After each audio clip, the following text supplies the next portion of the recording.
20h à Kinshasa, la capitale, 20h à Zongo. Nous sommes là dans le Congo central. 1 heure de plus à Chilenga, quelques kilomètres de Mbujimaï, dans le Kassai oriental. C'est l'heure du journal. Très heureuse de vous présenter ce journal. Je vous présente les titres. Clôture du séminaire de membres du gouvernement, séminaire de renforcement de capacité à Zongo dans le Congo central. Cérémonie présidée par le président de la République, Félix Antoine Tshisekedi Tshilombo.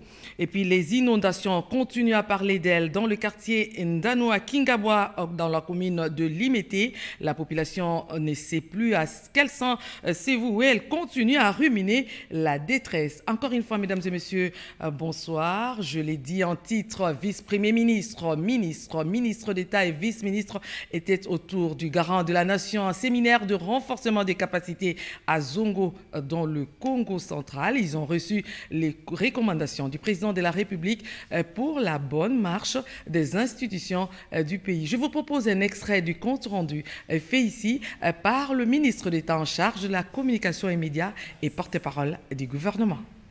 Compte rendu de la 16e réunion du Conseil des ministres du 27 décembre 2019. La localité de Zongo, dans la province du Congo central, a abrité la 16e réunion du Conseil des ministres qui s'est tenue le 27 décembre 2019 sous la présidence de son Excellence, M. Félix Antoine Tshisekedi Tshilombo, président de la République, chef de l'État. À l'ordre du jour figurait le point suivant. 1. Communication du président de la République, chef de l'État. 2. Examen et adoption des dossiers. 1. De la communication de son Excellence, Monsieur le Président de la République, chef de l'État.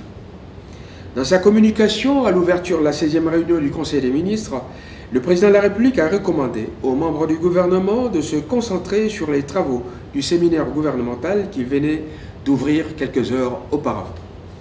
Le chef de l'État a fait part de sa volonté d'atteindre l'objectif poursuivi, à savoir celui de bâtir une vision partagée autour de la réalisation des missions assignées au gouvernement pour répondre aux attentes de la population.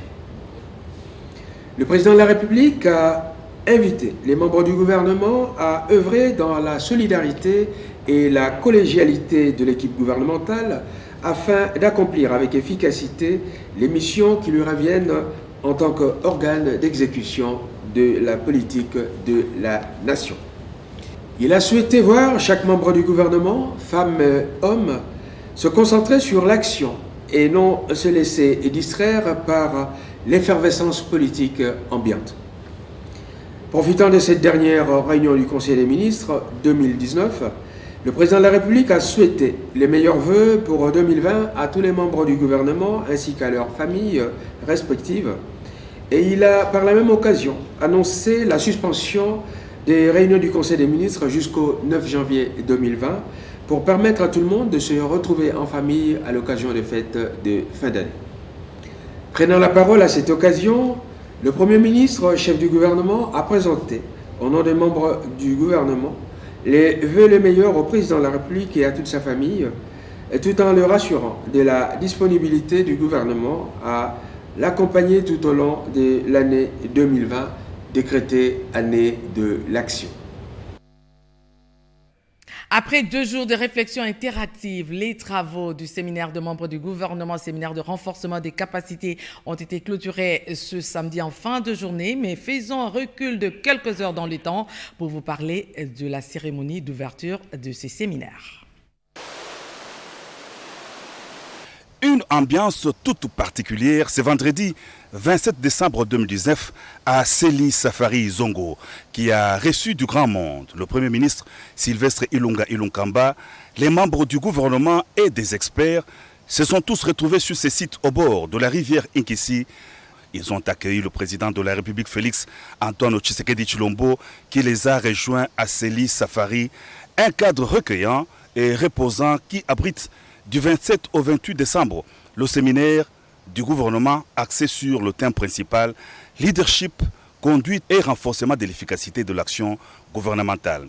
Dans la salle de conférence de l'hôtel, le président de la République a prononcé son discours d'orientation et d'ouverture des assises, exactement 113 jours depuis l'investiture du gouvernement le 6 septembre 2019. Le président de la République a demandé que l'on marque un arrêt loin des activités quotidiennes de chaque membre du gouvernement, pour faire une évaluation de l'action et renforcer les capacités. Ce séminaire que je m'apprête à ouvrir ce jour sera conduit par le Premier ministre, chef du gouvernement. D'aucuns se demanderont pourquoi un séminaire du gouvernement.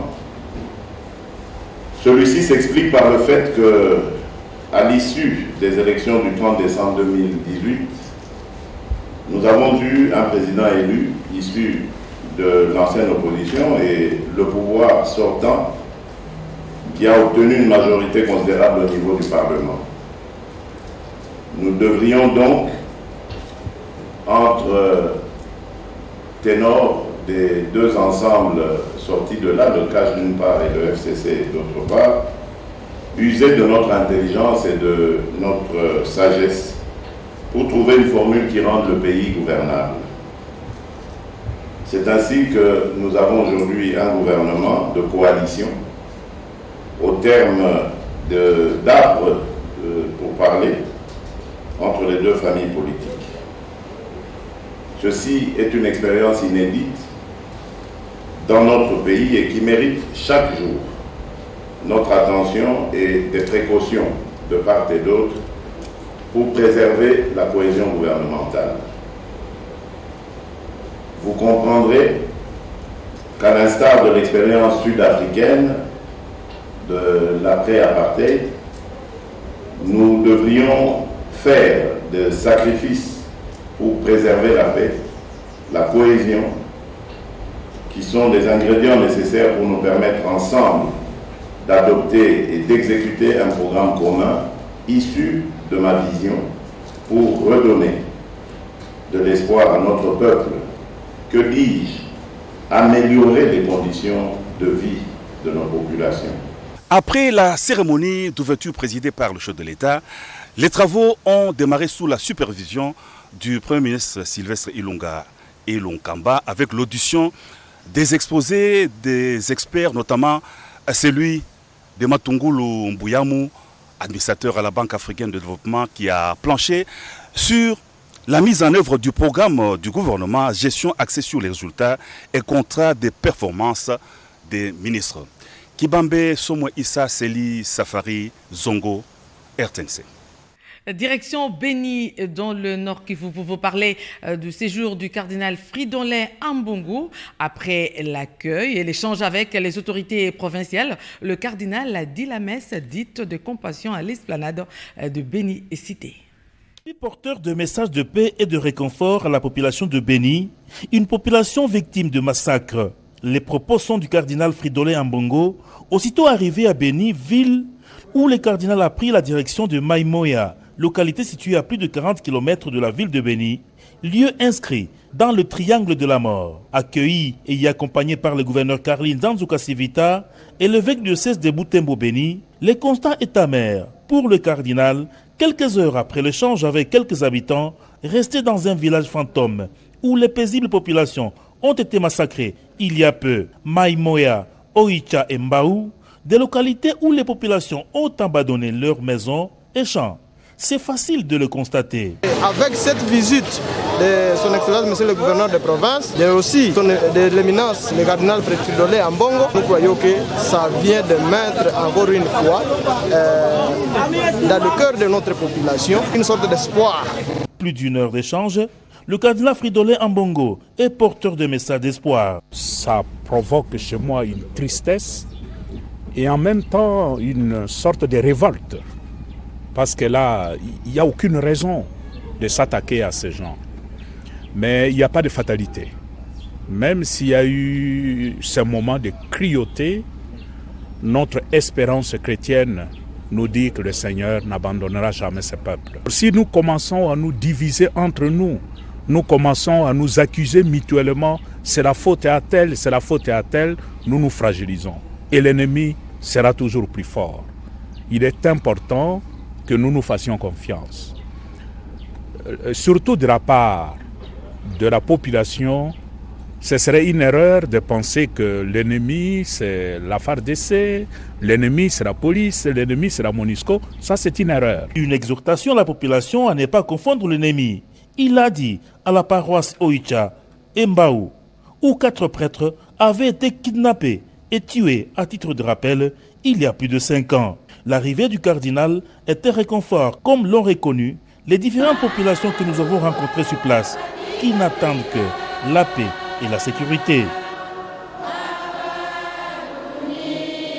Depuis que les pluies diluviennes s'abattent sur Kinshasa, la capitale, les habitants du quartier Ndanu sont tellement inondés qu'ils ne savent plus à quel sens c'est voué. Certaines personnes dorment à la belle étoile. Regardez.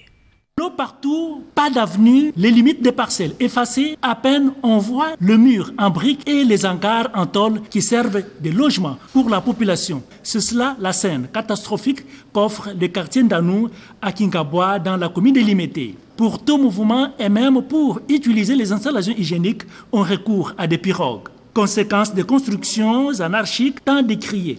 Ironie du sort, la population rumine la détresse. Inondation zela ma kokende zalaka te to zalaka na zela te. Après savoir comment na papa na biso yemo kwa kitaki président. Nous sommes dans la joie de voir l'équipe de l'OVD ici sur terrain après la visite du président de la République. Nous pensons que bientôt nous allons avoir la solution à nos problèmes.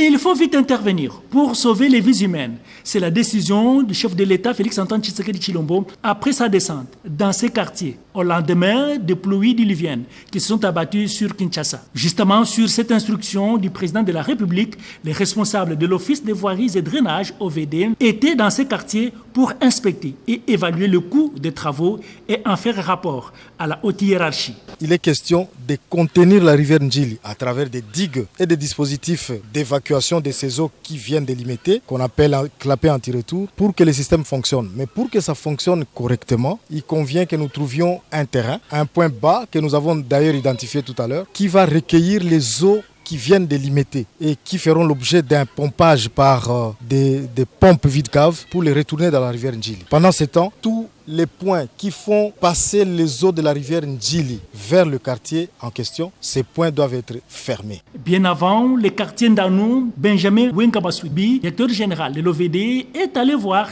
le tas d'avancement des travaux sur l'avenue Université à Livoulou où s'effectuent les travaux anti-érosifs. La dernière pluie a encore perturber cet ouvrage. Ces populations sous angoisse ont reçu des assurances de la part de l'OVD qui a confirmé la détermination du gouvernement pour une solution rapide.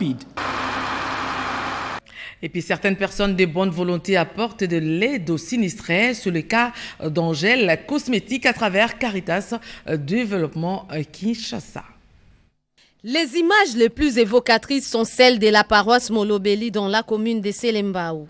Ici, plusieurs sinistrés sont enregistrés en attendant l'aide d'urgence. La caravane d'aide humanitaire d'Angèle Cosmétique accompagnée des Caritas a atteint plusieurs sites parmi lesquels la paroisse Saint-Mathias de Makala, la paroisse voisine de Sainte-Claire ou compte tenu des difficultés liées aux voies d'accès, l'aide a été stockée non loin dans un dépôt de la commune de Makala. Un tout grand merci pour cette formidable solidarité, en espérant que ce geste de votre part va être vu, écouté par d'autres et que d'autres pourront venir également assister ces familles, souvent parmi les plus pauvres et les plus abandonnées de Kinshasa. La paroisse Sainte-Christine Angaba a bénéficié également de cette action en nature composée des sacs de riz, des haricots, des matelas, des seaux, des assiettes et autres.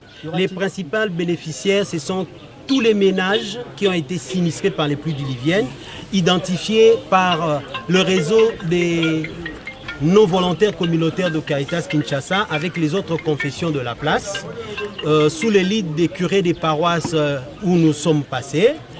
Nous avions déjà commencé ce travail avec d'autres partenaires, mais Angèle Cosmétique est aussi venue vers nous.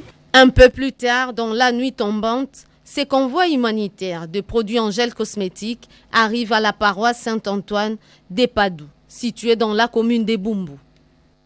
L'hôtel de ville de Kinshasa a l'obligation de verser à la radio-télévision nationale congolaise l'argent perçu pour les comptes de la redevance. Ceci n'est pas le cas. Ainsi, l'intersyndicale de la chaîne nationale monte au créneau et fait entendre sa voix.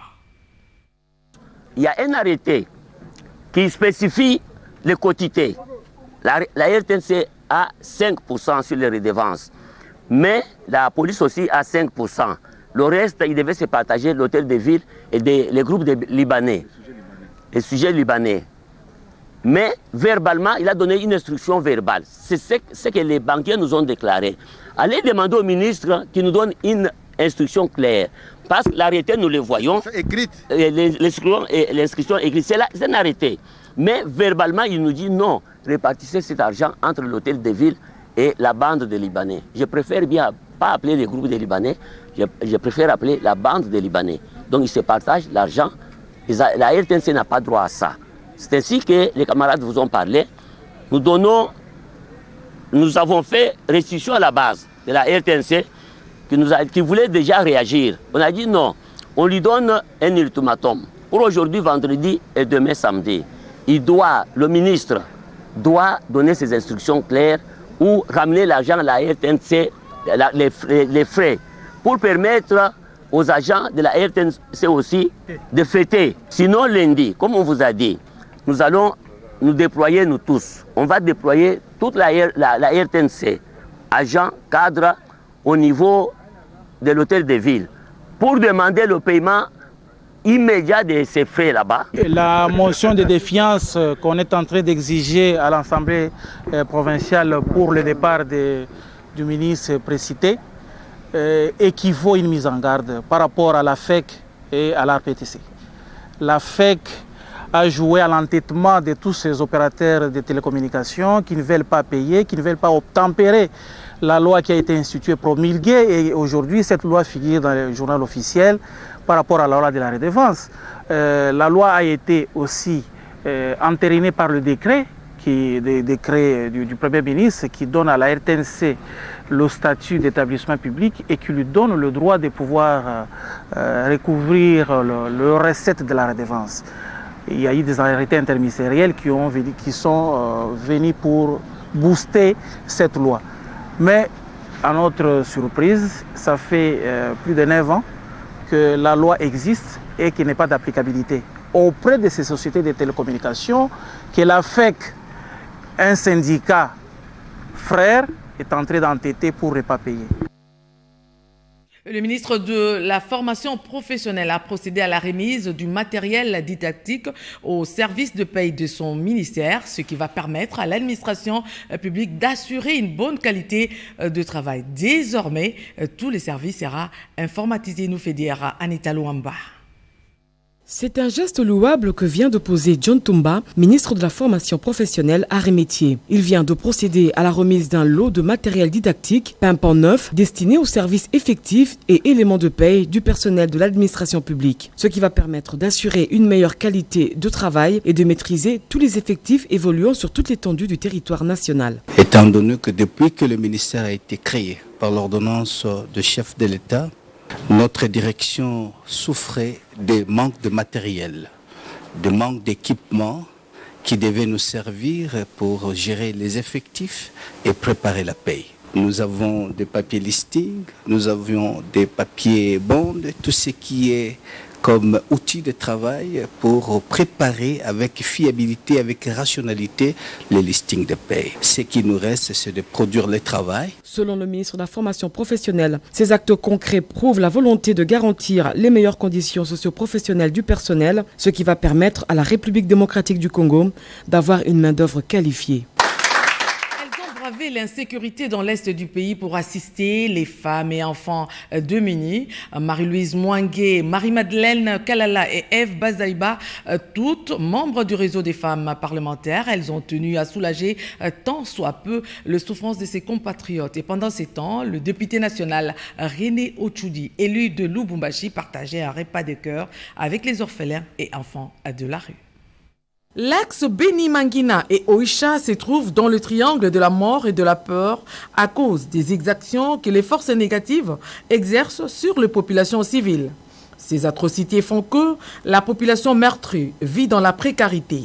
Les actes de solidarité se multiplient de la part des hommes de bonne volonté et des associations caritatives. Parmi elles, les femmes leaders africaines, dont Marie-Louise Mwangue, Marie-Madeleine Kalala, Eve Bazaïba et Madame Julienne Lusenge, coordinatrice de la solidarité féminine pour la paix et le développement intégral. Elles ont apporté un lot important de vivres et non-vivres constitués de matelas, de sacs de sucre, de sel, de sacs de haricots et de céréales de soja, des ballots de friperies, de pagnes, des cartons de savon ainsi que de jouets pour enfants. Question de leur redonner du sourire en cette période des fêtes de fin d'année. Par ce geste, ces femmes battantes ont tenu ainsi à encourager les forces armées de la République démocratique du Congo. Elles ont bravé la peur pour aller dans toutes ces localités en proie à l'insécurité. Signalons que ce réseau constitué des femmes leaders a été créé à New York en 2017 et a pour objectif de réconforter les femmes et les enfants victimes de massacres et des affres de guerre. Comme il a toujours été, même avant qu'il ne soit élu député national, l'honorable René Otudiolamba Mutuabatu reste toujours l'homme du social qui vole aux rescousses des démunis. Suivant l'exemple de Jésus-Christ qui a recommandé de laisser les enfants venir à lui et mettant à profit l'appel du couple présidentiel lors des vœux de Noël, celle d'aider les personnes en difficulté, l'élu de Lubumbashi, son épouse Madame Jolie et ses enfants ont ainsi partagé un moment de joie avec les enfants en rupture familiale. Du siège de la fondation Les Amis de René Otudi Haro, où s'est clôturée cette première manifestation avec la remise des vêtements, la délégation s'est rendue immédiatement au centre d'hébergement des orphelins de l'ONG Boumi. Ici aussi, l'ambiance était à la fête. La responsable de cette maison et tous les pensionnaires ont réservé un accueil très chaleureux à leur bienfaiteur et toute sa suite. La mise en place terminée, l'honorable René Otudi et son épouse ont d'abord servi les enfants avant de se mettre à table comme tout parent en famille. Juste après, Mutuabatu a remis symboliquement des produits pharmaceutiques pour la prise en charge médicale de tous les orphelins. Retour dans la capitale pour vous parler des élèves de la Valeur Tabernacle qui ont célébré la fête de la Nativité à leur manière. L'occasion a été donnée donc pour ces bleus-blancs d'avoir leurs résultats scolaires du premier trimestre. Reportage signé Enrodé Panda. La Nativité de l'enfant Jésus 2019 a été célébrée d'une manière particulière par les élèves, enseignants et parents d'élèves de l'école chrétienne Valeur de Christ à Mikonga 2 dans la commune de Lansele, ici à Kinshasa. L'après-midi de la journée de Noël a été mise à profit pour partager la joie avec la proclamation des résultats du premier trimestre de l'exercice 2019-2020. Des récitals, poèmes et chants ont été au rendez-vous de cette rencontre festive. C'était une occasion pour les révérends pasteurs Nicolas Mwambayi Yamba de l'église Christ Vainqueur Tabernacle et promoteur de cette école de souhaiter le meilleur vœu à tous les élèves, enseignants et parents.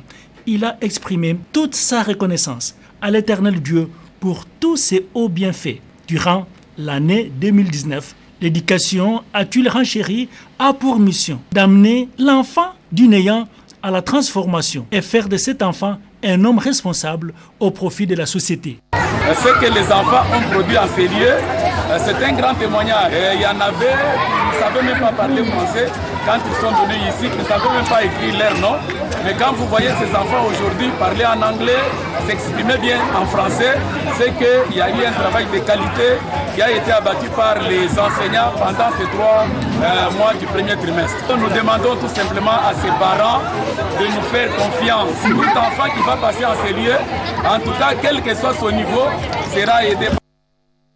La situation des professeurs émérites de la République démocratique du Congo, ce dossier figure parmi les urgences du ministre de l'Enseignement supérieur et universitaire. Thomas Louaka a abordé cette question avec une délégation de ces professeurs au cours d'une séance de travail. Marie Kalang, reportage.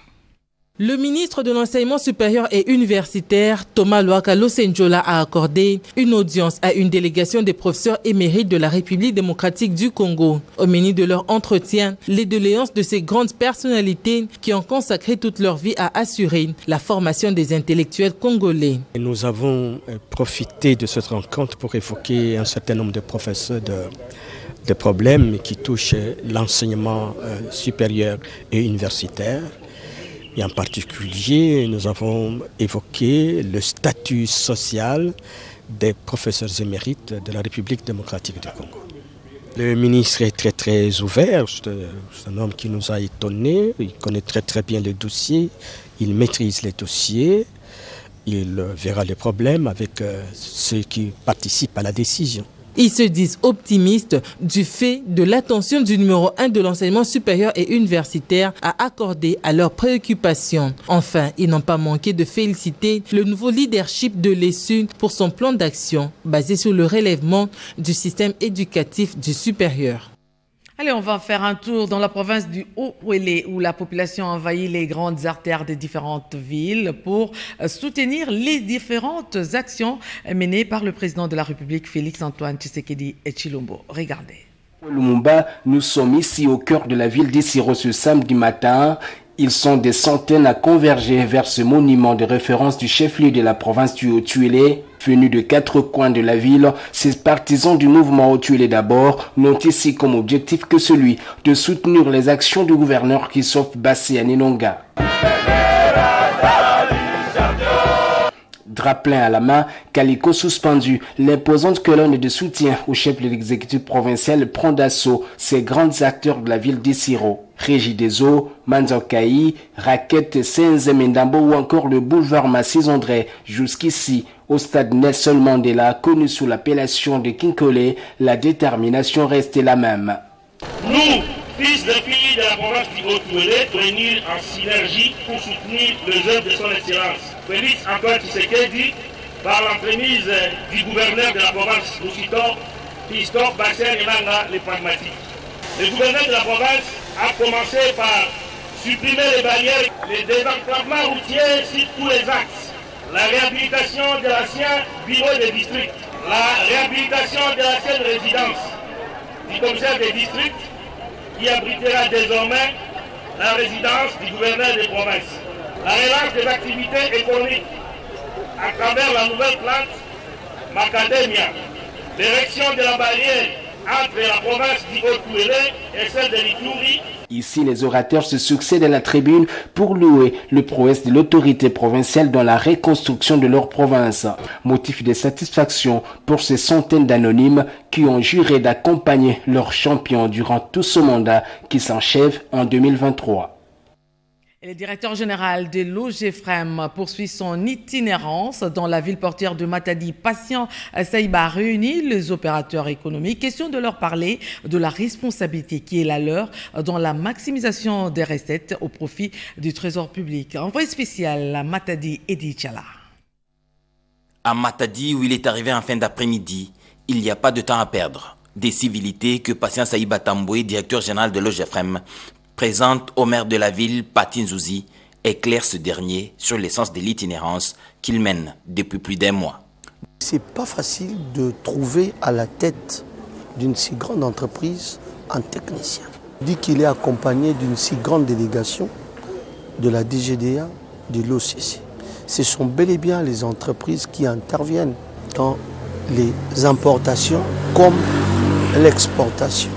Dans la même soirée, la Fédération des entreprises du Congo, FEC, Congo Central, l'Association congolaise de commissionnaires agréés en douane et l'Union des déclarants en douane ont eu droit aux informations sur les documents de facilitation de commerce, la FERI, la FERE et l'AD. La facilitation du commerce et son corollaire, la maximisation des recettes au profit du trésor public, sont sur la table. Le directeur général de l'OGFREM, Patient Saïba Tamboué, dont on a salué la technicité partout, communique sa vision d'un Congo puissant et fort, et réussit à illuminer les esprits de ses interlocuteurs. Il peut avoir des soucis par rapport à sa féerie, peut avoir des soucis par rapport au taux de fret. Il y a un certain nombre de choses. Et donc, ce comité-là va permettre effectivement que nous puissions, au cours de ces rencontres, dire à l'OGFREM, voilà ce que nous constatons par rapport à tel opérateur, par rapport à tel administrateur, ainsi de suite. Cette première journée d'itinérance au Congo central s'est terminée par l'adresse aux agents et cadres de l'OGFREM. La discipline, la rigueur et le respect de la hiérarchie sont les éléments de la méthode Saïba. Le manager de l'OGFREM les a tous exhortés à travailler pour l'amélioration de l'office et sur tous les plans. Pas de bicéphalisme à la tête de la COFEDEC. Le directoire national de ce parti a tenu à éclairer l'opinion sur la situation qui prévaut au sein de cette formation politique. Cédric Kenina, un commentaire. La COFEDEC reste une et indivisible. Pas deux COFEDEC, moins encore, une en deux.